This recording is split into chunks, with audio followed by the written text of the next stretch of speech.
Murió un personaje y todo el mundo se quedó sorprendido de su muerte, porque él pidió que dentro del ataúd le pusieran sobre su pecho un plato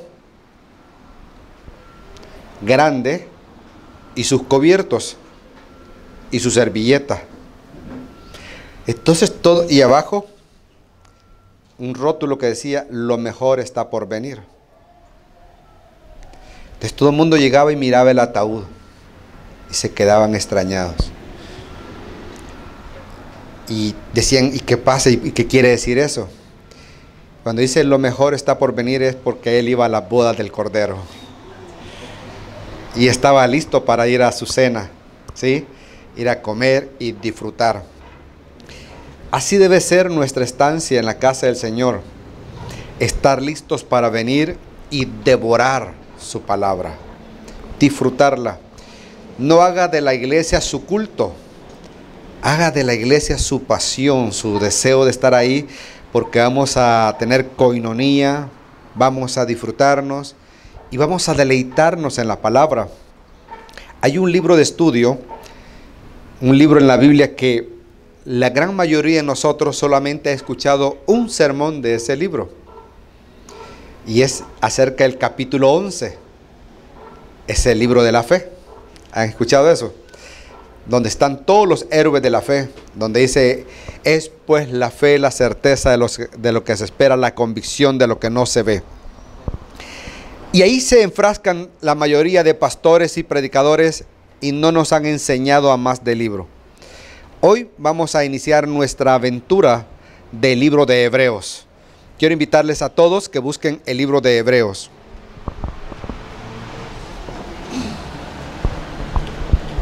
Puedo atreverme a preguntarles a todos y darnos cuenta a través de un sondeo rápido el poco conocimiento que tenemos acerca del libro. ¿Lo tienen todos? Véanme un momento acá. Si me regalas un poquito más de volumen.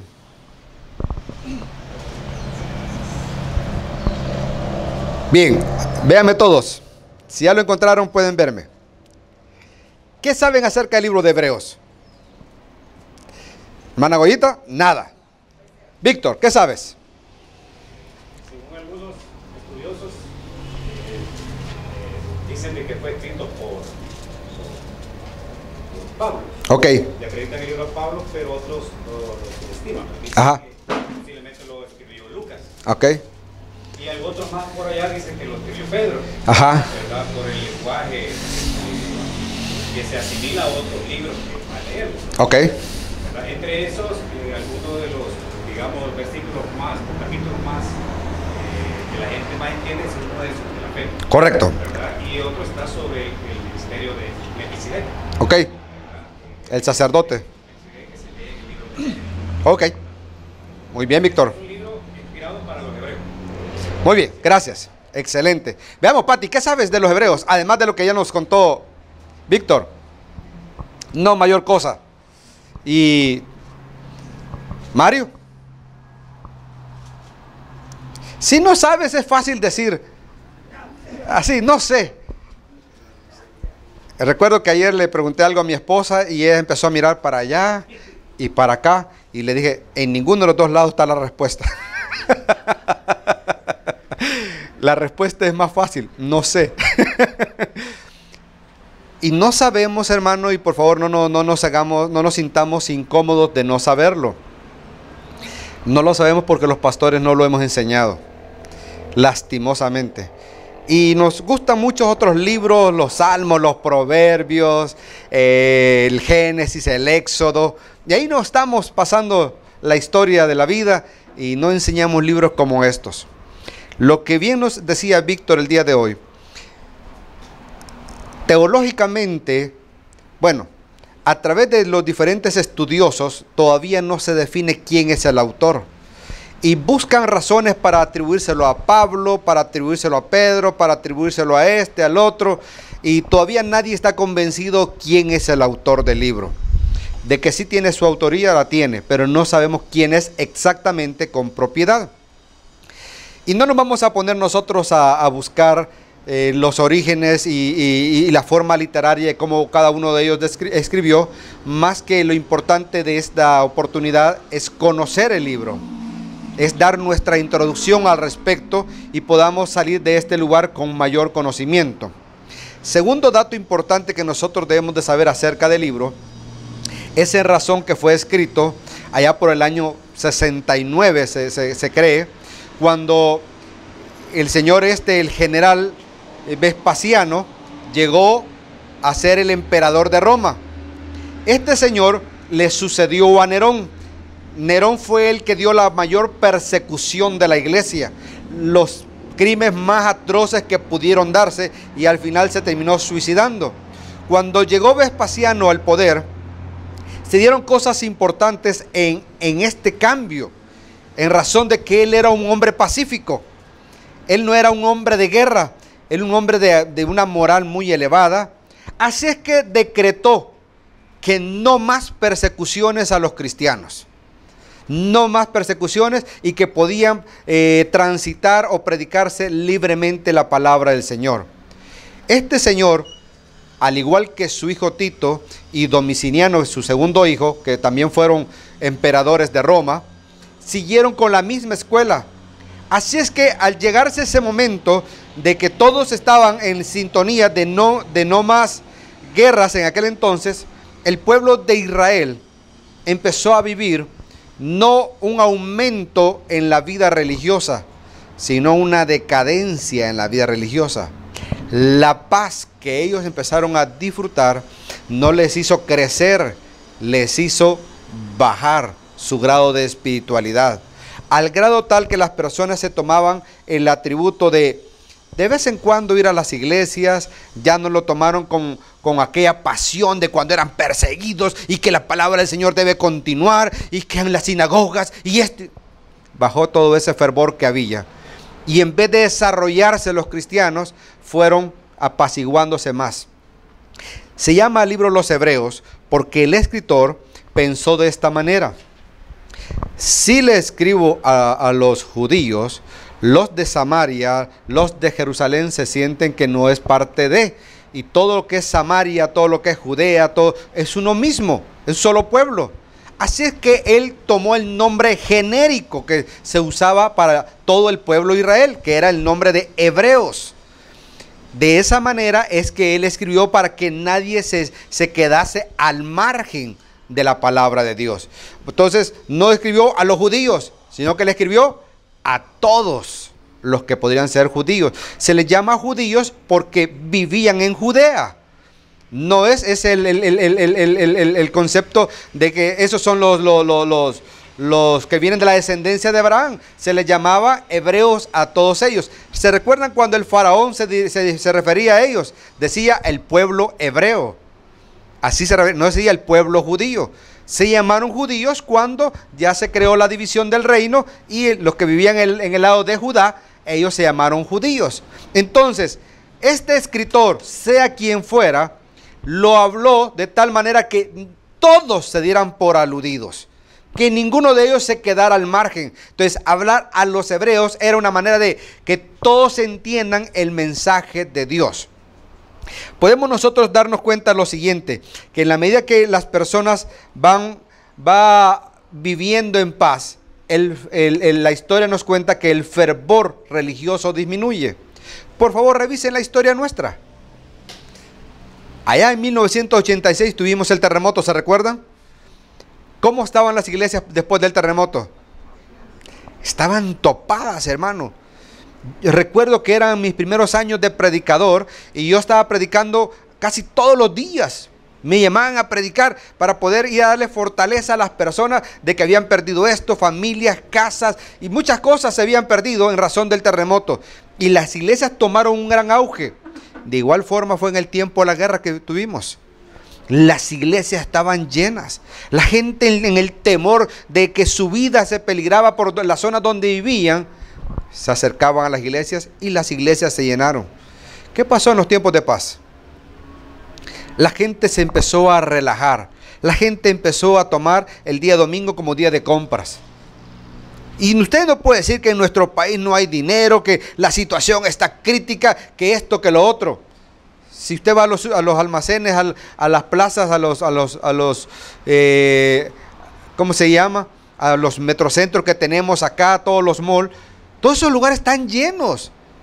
Y curiosamente, a la hora de los cultos. ¿Por qué están llenos a la hora de los servicios? Usted me podrá decir, es que pastor, fueron al servicio a las 7 de la mañana, fueron al servicio a las 6 de la mañana. No, no es cierto, no han ido a ningún servicio, muchos de ellos, simple y sencillamente se han relajado. Y ese relajamiento es en los tiempos de paz. Es cuando ya no tenemos angustias. Es cuando nos podemos dar el lujo de comportarnos, hacer nuestro evangelio a nuestra medida. Y eso de hacer el evangelio a nuestra medida ha hecho que las iglesias estén vaciándose.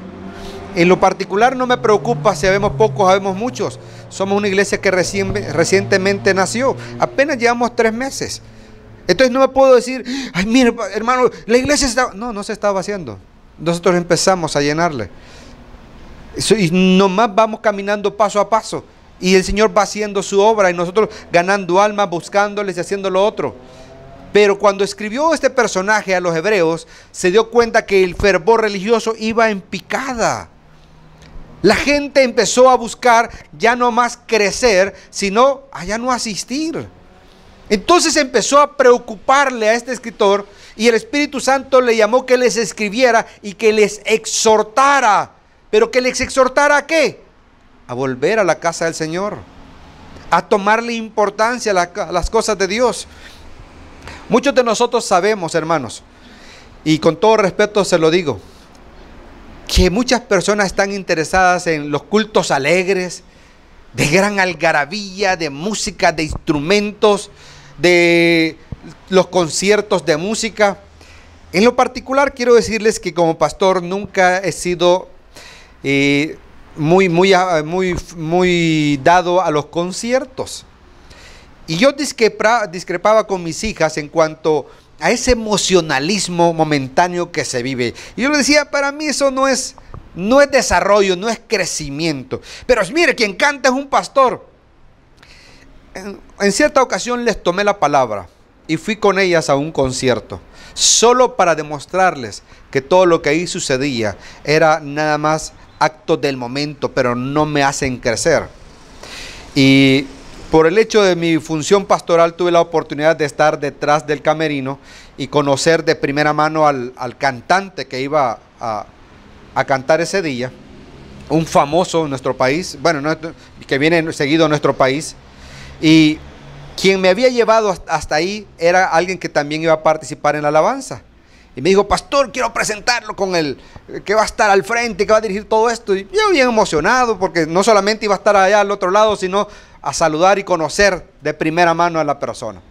Nos presentaron de pastor a pastor, él es mi pastor, y ella me dijo quién era y todo. Y ni siquiera sentí ¿cómo le puedo decir? Aquella pureza de dos pastores saludándose, contentos de tener esa armonía. No, que nomás me dio la mano y le preguntó a los encargados, ¿está lleno? Si no está lleno me voy. Y era cierto, no estaba lleno, pero habían miles de personas allá, jóvenes, esperándolo a él. Y él se tomó la actitud, si no está lleno me voy, y agarró camino, hermano. Y toda la gente, usted no se imagina cómo luchaban por detenerlo, que por favor no hiciera eso. Cuando al final lo convencieron de que se quedara, aun cuando no estaba lleno, y él iba a pasar, alguien agarró una Biblia y dijo, pastor, la Biblia. Yo no ocupo eso, le dijo. Entonces, yo estaba ahí, pues, y yo digo, bueno, y entonces, pues, ¿qué es lo que va a hacer ahí al frente, pues? Si hasta la Biblia deja de ser importante para él. Entonces el escritor de los Hebreos nos va a hacer una reflexión a nosotros de que hemos perdido el valor del culto, el valor del servicio, la razón del por qué venimos. O sea, deje aquella costumbre religiosa, hermano, porque lo que tenían estas personas ya era nada más una costumbre religiosa, ya solamente ir y actuar y punto. Ya no es más, o sea, ya no es más Dios en el corazón de las personas, sino el dinero y mi bolsa. Y cuando nosotros vemos las cosas desde ese punto de vista, estamos totalmente equivocados. Hemos perdido en realidad la razón de ser. Así que Dios le inspiró a este hombre, le dijo, mira, anda a exhortarles que vuelvan a su primer amor. Cuando él empieza a escribir el libro de los Hebreos, ni siquiera se toma el nombre de decir yo fulano de tal, como hacía el apóstol Pablo. El apóstol Pablo cuando empieza a escribir dice yo apóstol de Jesucristo. Se autodenomina quién es. Cuando Santiago escribe se autodenomina y cada uno de ellos dice quién es. Este libro no empieza autodenominándose a ninguno de ellos. A él no le importa que sepamos su autoría. A él solo le importa que conozcamos a Dios. Y si usted observa la primera palabra que él escribe, ¿cuál es? Véala ahí. La primera palabra es Dios. No está interesado en divulgar su nombre. Está interesado en que conozcamos a Dios sobre todas las cosas. ¿Lo tenemos todos? Vamos al estudio de hoy. Introducción al libro de Hebreos, capítulo 1, versículo 1. Dice así, nos ponemos de pie para leer juntos la palabra del Señor. Dios, habiendo hablado muchas veces y de muchas maneras en otro tiempo a los padres por los profetas, en estos postreros días nos ha hablado por el Hijo, a quien constituyó heredero de todo, y por quien asimismo hizo el universo, el cual siendo el resplandor de su gloria y la imagen misma de su sustancia, a quien sustenta todas las cosas con la palabra de su poder, habiendo efectuado la purificación de nuestros pecados por medio de sí mismo, dice, se sentó a la diestra de la majestad en las alturas, hecho tanto superior a los ángeles, cuanto heredó más excelente nombre que ellos. Inclinamos el rostro y oramos. Padre, te honramos en esta mañana, nos sentimos complacidos de haber llegado al lugar donde juntos vamos a estudiar tu palabra, vamos a aprender de ti. Rogamos que tu Espíritu Santo golpee nuestro entendimiento de tal manera, mi Dios, que salgamos de este lugar no solo con el conocimiento, sino con el deseo de aplicarlo y vivir mejor. En tu nombre lo pedimos. Amén. Pueden tomar su asiento. Ahora que hemos leído la porción esta de las Sagradas Escrituras del libro de los Hebreos, lo primero que usted debe notar es la forma como él va a hacernos entender la prioridad de las cosas. En razón de que va a enseñarnos cómo Dios vino hablando al hombre a través de los tiempos. Vea cómo inicia. Dios, habiendo hablado muchas veces y de muchas maneras en otro tiempo. Véanme todos.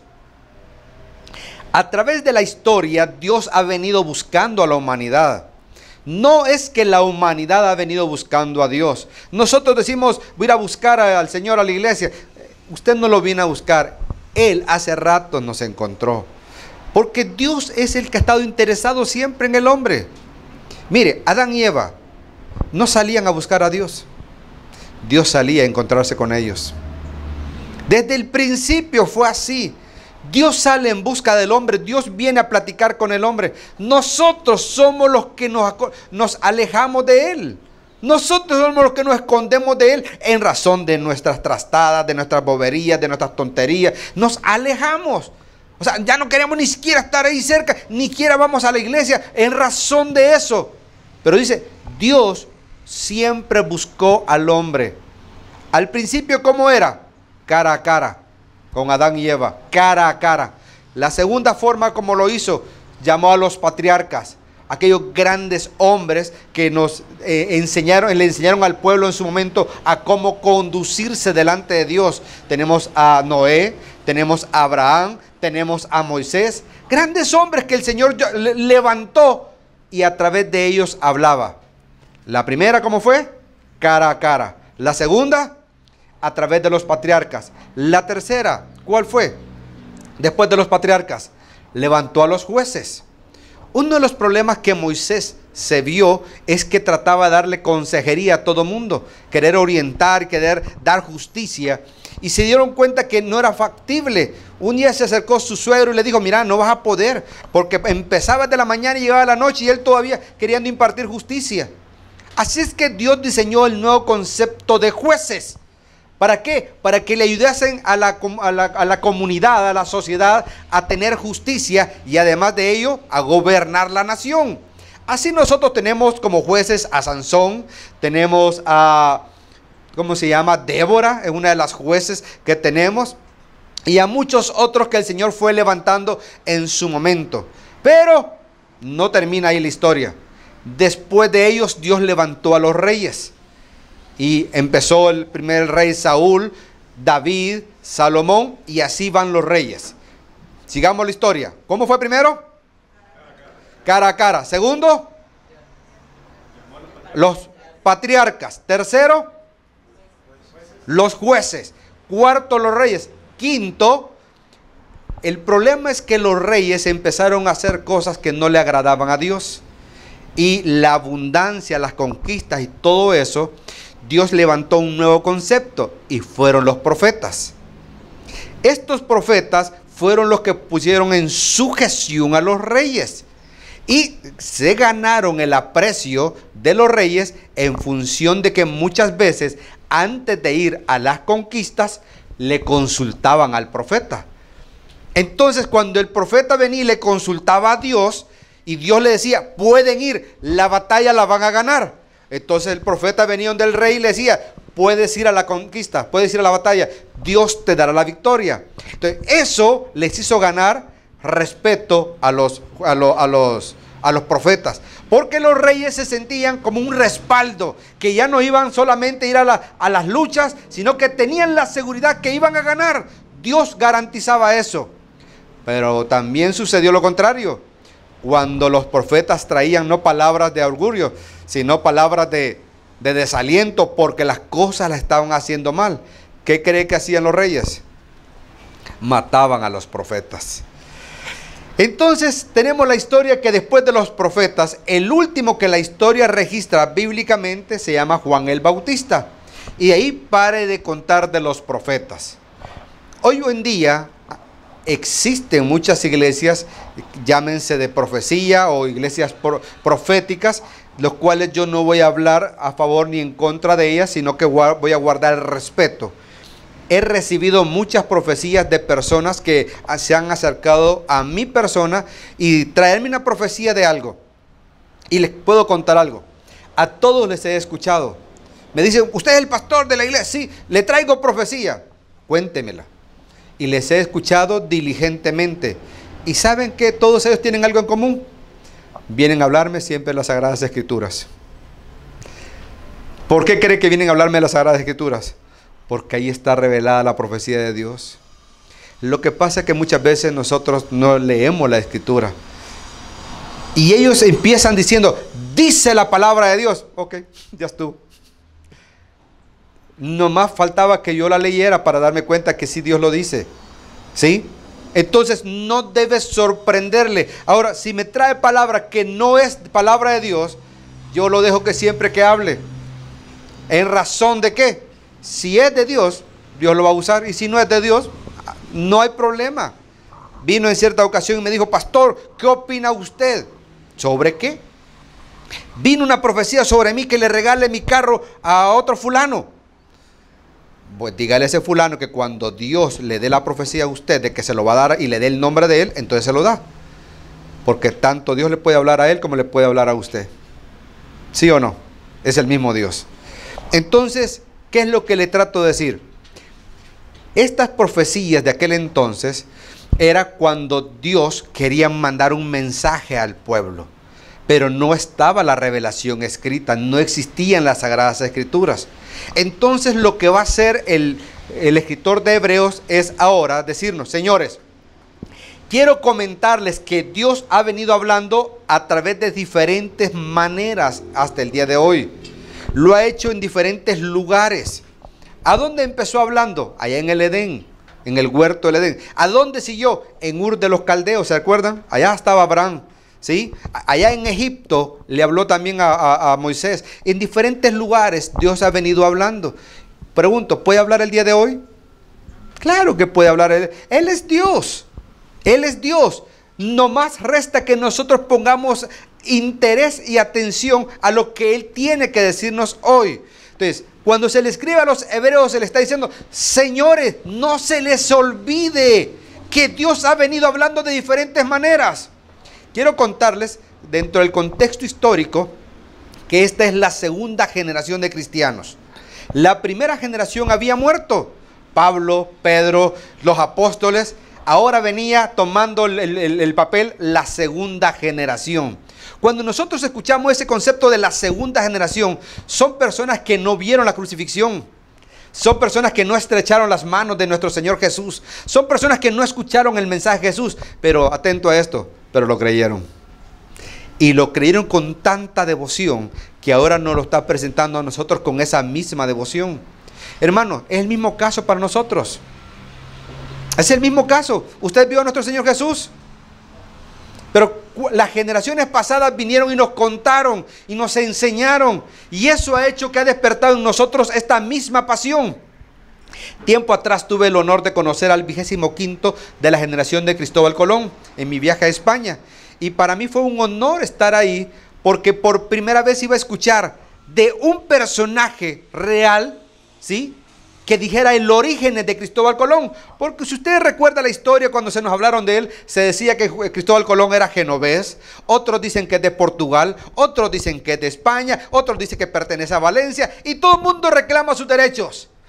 Ahí estaba yo en primera plana, en el Palacio Real, escuchando al 25º de la generación de Cristóbal Colón. Él iba a hablar de sus orígenes. Entonces, bien, cuando usted tiene ese personaje, ¿qué le da a usted? Credibilidad. Credibilidad. ¿Quién está escribiendo ahorita esto? La segunda generación, los que aprendieron de Pablo. Si los que escucharon al apóstol Pablo, los que escucharon a los pies de Pedro, los que escucharon aquella primera generación, y con qué devoción, cuando eran perseguidos, buscados, ellos enseñaban la devoción de seguir a Jesús. Y esa misma devoción de ellos les ha hecho ahora despertar interés. ¿En quiénes? En todos los hebreos que en sus tiempos de paz habían llegado a una decadencia espiritual. Entonces, ¿qué dice el libro? Véalo conmigo, el versículo 2. En estos postreros días nos ha hablado, ¿por medio de quién? Atención, no escuché. Por medio del Hijo. Véanme todos acá. Señores, se acabó la historia. No más profetas. No más Abraham, no más eso, no más el judaísmo, no más eso. Ahora es a través de su Hijo. Y a partir del versículo 2, nosotros vamos a salir de este lugar más enamorados del Hijo. Atención lo que está tratando de hacer el escritor. Es enamorarnos. Cuando digo enamorarnos, véalo de esta manera. Cuando usted revisa las parábolas, usted va a escuchar que nuestro Señor empezaba las parábolas diciendo de esta manera: así es el reino de los cielos. Y empezaba a hablar de la parábola, ¿sí o no? Volvía y tenía otra multitud: así es el reino de los cielos. Y empezaba como una semilla de mostaza y empezaba a explicar la parábola. Pero llama la atención usted cómo empieza. Así es el reino de los cielos. ¿Quién puede hablar del reino de los cielos? ¿Quién puede hablar del reino de los cielos? El que ha vivido ahí, ¿verdad? ¿Qué estaba haciendo el Señor con esas parábolas? Enamorando a las multitudes del reino de los cielos. Cuando usted viene de paseo y trae la foto y la sube al Face, ¿qué está tratando de decirle al mundo? Lo lindo que es ese lugar. Mire, fantástico. Y yo, mi hermano, ya no me aguanto por llegar a Italia y voy a estar ahí, voy a estar allá y voy a traer fotos y lo voy a subir al Face para poder contarnos de las maravillas de ese lugar. Así lo hacemos todos. Vamos de paseo. Mire, pastor, me acabo de ir por primera vez a Los Chorros. Y todos le quedan viendo. ¿A dónde fuiste? A Los Chorros, sí. Bueno, pero usted empieza a contar con tanta emoción y sube las fotos y esto y lo otro. Mire, y si usted no lleva calzoneta, ahí le prestan una. Porque aquí así somos, y empieza. Cada uno de nosotros empieza a presentar las cosas que ha vivido. Es lo que el Señor Jesús estaba haciendo. Ahora le dice a todos los judíos, a todos los hebreos: señores, ya no les voy a hablar en nombre de Jonás. No les voy a hablar en nombre de Sofonías. No les voy a hablar en nombre de Abraham. Vamos a hablar en el nombre del Hijo. De aquí para allá la historia cambia, señores. Quiero que cada uno de ustedes comprenda. No venimos hablando de la descendencia. ¿Cuál es tu descendencia o ascendencia? Vamos a hablar a partir de hoy. ¿De quién? Del Hijo. Nuestra historia cambia a razón de que somos del Hijo. Una de las diferencias de vivir bajo la gracia y vivir bajo la ley.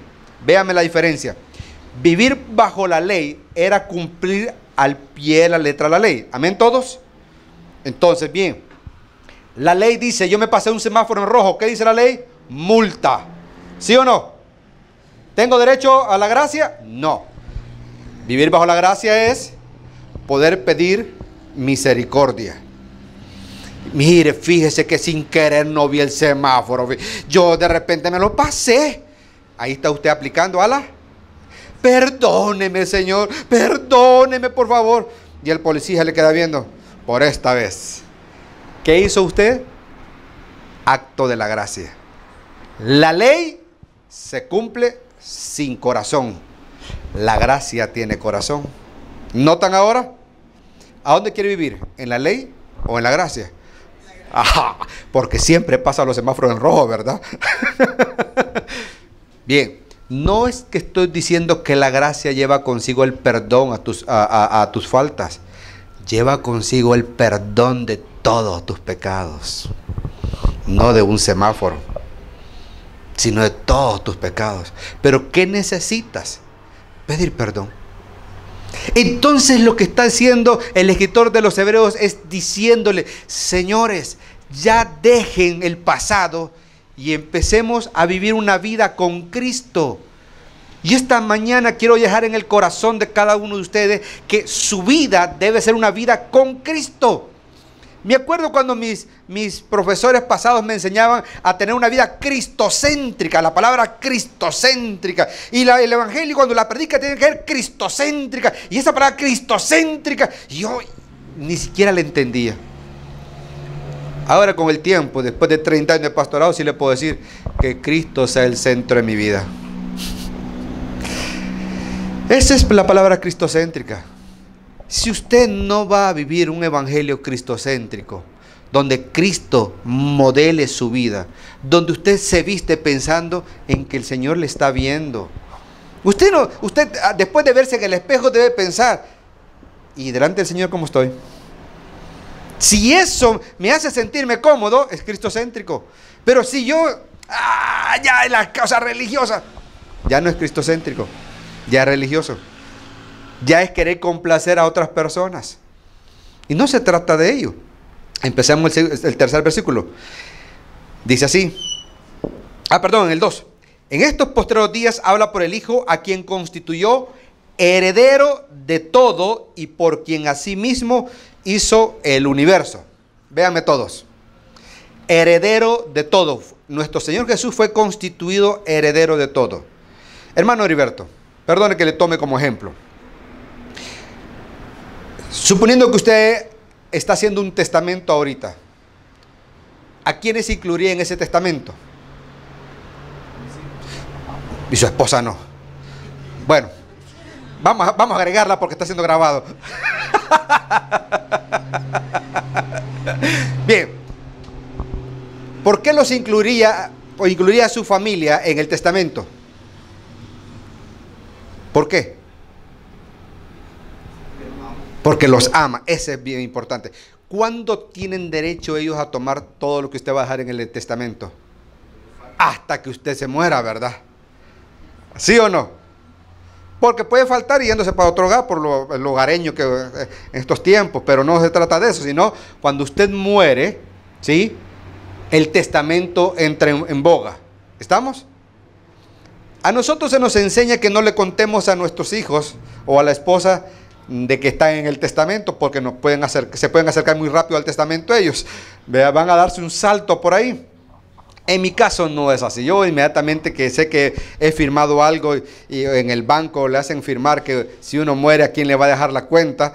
Entonces yo llego a mis hijas y a mi esposa y digo, mira, en la cuenta tal, tú estás como heredera vas a recibir tanto por ciento, mis hijas van a recibir tanto.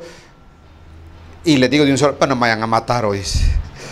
Por favor, no te acerques a eso, porque nada más $10 he dejado en la cuenta. Por favor, no lo vas a hacer por los $10. Eso es hablando de una herencia. ¿Me están entendiendo todos? Las personas tienen derecho cuando uno ya no está. Amén. Bien, retomemos el versículo. Leámoslo todos juntos. Entonces en los posteriores días nos ha hablado por el Hijo, a quien constituyó, como dice, heredero de todo. Es heredero de todo. ¿Cuándo tiene facultades él? ¿Ah? ¿Cuándo toma las facultades? Él es heredero de todo. Bien, se lo voy a explicar de esta manera. Lee el final del versículo y lo va a entender mejor. ¿Por quién asimismo hizo el universo? Bien, en la creación, ¿quiénes participaron? El Padre, el Hijo y el Espíritu Santo. Muy bien. Si yo, poniendo que soy parte del momento, si yo participé de ese momento, ¿tengo derecho a todo? ¿Sí o no? Entonces es heredero de todo. ¿En razón de qué? Que Él es parte de la creación. Él no es cuestión de que va a heredar cuando Dios muera. Dios no va a morir, Dios es eterno. Sino que Él es heredero porque Él es parte creador. ¿Amén todos? ¿Ahora lo comprenden mejor? Entonces, Dios es creador, Jesús es creador, es heredero. Se recordarán tiempo atrás, en el capítulo 4 del Evangelio según San Mateo, aparece la tentación de Jesús. Ahí aparece Satanás diciéndole, mira Jesús, si postrado me adorases, todo esto que me ha sido dado será tuyo. Bien, ¿era cierto o era falso? ¿Por qué es falso? ¿De quién es todo? Del que lo hizo. Entonces es como reírse, va. Mira, Marlene, si me limpias el carro, te voy a regalar la tablet que tenés allí.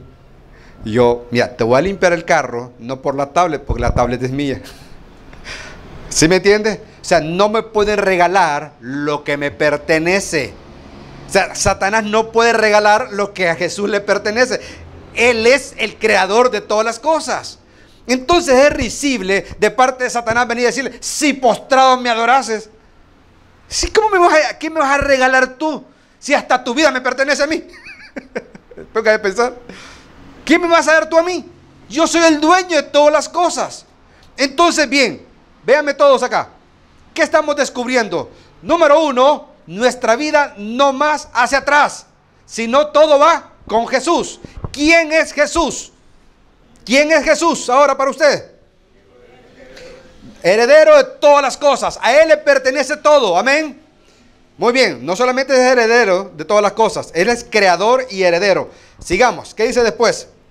El cual, siendo el resplandor de su gloria y la imagen misma de su sustancia, y en quien sustenta todas las cosas con la palabra de su poder, habiendo efectuado... Bueno, paremos ahí. Dice la primera vez, el cual, siendo el resplandor de su gloria. Les dijo Jesús a los apóstoles, el que me ha visto a mí, ¿qué dice? Ha visto al Padre. ¿Qué le está diciendo a los hebreos? Señores, Jesús es el reflejo de Dios. Entonces, ¿por qué lo desprecian? Si tú estás despreciando a Jesús, estás despreciando a Dios mismo. Si usted no le pone la importancia a Jesús, ¿a quién le está poniendo importancia entonces? Dígame, ¿qué es lo más importante para usted? Si ya Jesús dejó de ser importante. Si Él es la imagen, es la sustancia de Dios, es lo mejor. ¿A quién debería yo pedirle? Ay, Padre Abraham, por favor. Jonás, ay, menos a Jonás. Después de escuchar el estudio de Jonás, menos que le voy a pedir a Jonás. ¿A quién debo pedirle? Al dueño de todas las cosas, al heredero de todas las cosas, a quien es la imagen misma. Bien, el hombre que hizo con Jesús. ¿Cuál fue el premio que le dio? El premio mayor que le dio el hombre a Jesús. Llevarlo a la cruz del Calvario. Vea el premio que Dios le dio. Al final del 3. Se sentó a la diestra de la majestad en las alturas. El hombre lo pone en una cruz. ¿Y Dios a dónde lo pone? En el trono de la gloria. Hermanos, ya no ve a Cristo crucificado, hermano. Él está reinando en las alturas. Ya deje el crucifijo. ¡Ay, qué lindo! Se mide de puro oro. Usted debe tener a un Cristo que está reinando en las alturas, no a un Cristo sufriendo. Eso es lo que está tratando de decir este escritor a los hebreos y ahora a cada uno de nosotros. El concepto que tenemos de Jesús, cámbielo, hermano. Número uno, Él es el heredero, Él es el dueño de todas las cosas, es la imagen del Dios mismo y ahora Él está sentado a la diestra del Padre. Bien, ¿a quién le debo pedir, hermano? ¿A quién debo pedirle yo mis cosas, mis necesidades? Al que tiene todo el poder. Al que tiene todo el poder. Dice, fue hecho superior a los ángeles. Y hace este énfasis, y todo el versículo 5 en adelante hasta el 14 habla sobre la superioridad de los ángeles. Porque aquellas personas, aquel entonces la gente añoraba ser visitado por un ángel. Ese era, para ellos era la panacea de la vida, lo más fantástico. Un ángel me visitó. Por eso las personas tenían siempre un cuarto adicional de hospedar, porque decía, bendito aquellos que hospedaron ángeles. Entonces tenían en su corazón que un día un ángel iban a hospedar. Cuando Abraham se encontraba con los ángeles, hasta comida les hacía. ¿Se recuerda? Espérate, tú vas a ser un cabrito. Y si alguno de los profetas se encontraba con un ángel, espérate, no te vayas, te voy a atender. Porque todo era relacionado a los ángeles. Le está diciendo a los hebreos, señores, el punto no son los ángeles. Hay alguien superior a los ángeles. ¿Y sabe lo que hizo el Señor? Nos puso a los ángeles a la diestra suya y mía. No para que usted le adoremos, sino para que ellos nos sirvan a nosotros. Léalo el último versículo, como dice. El 14. ¿No son todos espíritus ministradores enviados, dice, ¿para qué? Para servicio a favor de los que serán herederos, ¿de quién? No son ellos los herederos de la salvación, somos usted y yo. Están para el servicio suyo y el servicio mío. Entonces, mi punto es, ay, que los ángeles, mire, cuando nosotros oramos con los niños y los angelitos te van a cuidar, descanse en paz, porque aquí están los ángeles cuidando. Mira, a mí no me protegen los ángeles, me protege el Dios Todopoderoso. Amén todos. O sea, cuando usted entiende el concepto de Jesús, los ángeles los va a mandar el Señor a hacer su misión sobre nosotros. Pero deje de clamar usted por ellos. Esos Dios los manda. Dios los cuida. Estaba leyendo unos testimonios de personas que nunca vieron ángeles, sino que los enemigos vieron los ángeles. Los que estaban siendo protegidos no vieron los ángeles, sino los enemigos no atacaron porque habían ángeles alrededor. Esa es la forma como ellos operan, no para ser adorados por los hombres, sino para servir a los herederos de la salvación. Termino con esto. En cierta ocasión, el maquinista de un tren estaba preparado para hacer su viaje y subió a su tren, pero se aseguró que todos tuviesen el boleto en mano. Y empezó a preguntarles a cada uno y les decía, ¿tu boleto? Y cuando le vio el boleto, estás en el tren equivocado. Su boleto, estás en el tren equivocado. Y así siguió. Y todos los del vagón tenían el mismo concepto, estaban en el tren equivocado. Al final, alguien se paró y el Señor le dijo, todos los que estamos acá compramos nuestro boleto en ventanilla. Y se nos dijo que este tren iba para tal parte y ahí lo compramos. ¿Cómo usted dice que estamos equivocados? Por favor, revise. Y él revisó su itinerario y él estaba en el tren equivocado. Sucede en nuestras vidas. Muchas veces nosotros somos los equivocados y creemos que los demás están equivocados. No puedes estar en el tren correcto si no estudias la palabra del Señor de manera correcta. No puedes corregir a otro si antes no te corregiste tú en tu vida. La mejor forma de estar en el lugar correcto es viviendo una vida correcta delante del Señor. Cuando nuestras vidas vayan emparejándose con Jesús, estás en el camino correcto. Tú decides. Inclina tu rostro y oramos. Señor Jesús, gracias por tu palabra. Gracias por este libro, Señor, que escribiste hacia aquel pueblo que estaba en decadencia espiritual. Y quizás esta mañana, quizás mis oyentes, tus oyentes, también están en una decadencia espiritual. Y le han clamado, Señor, han visto el horóscopo, han visto la brujería, la hechicería, pero no te claman a ti. Te han dejado como último recurso, mi Dios. Padre, perdónanos por equivocarnos. Perdónanos por nuestra decadencia espiritual. Y gracias por abrir la ventana de este capítulo para golpear nuestro entendimiento y darnos cuenta, mi Dios, que podemos hacer las cosas mejor. Perdónanos por no haberte reconocido como el creador de todas las cosas, como la sustancia misma del Dios Altísimo.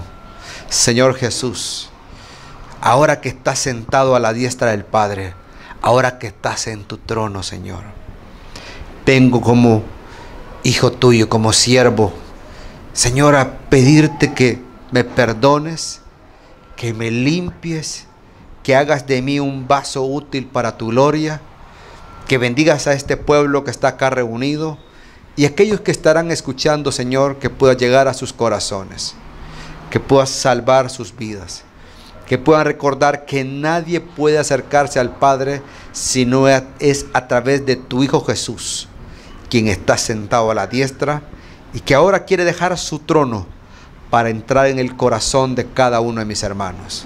Sálvales, mi Dios. Así como están todos con su rostro inclinado, a muchos les conozco.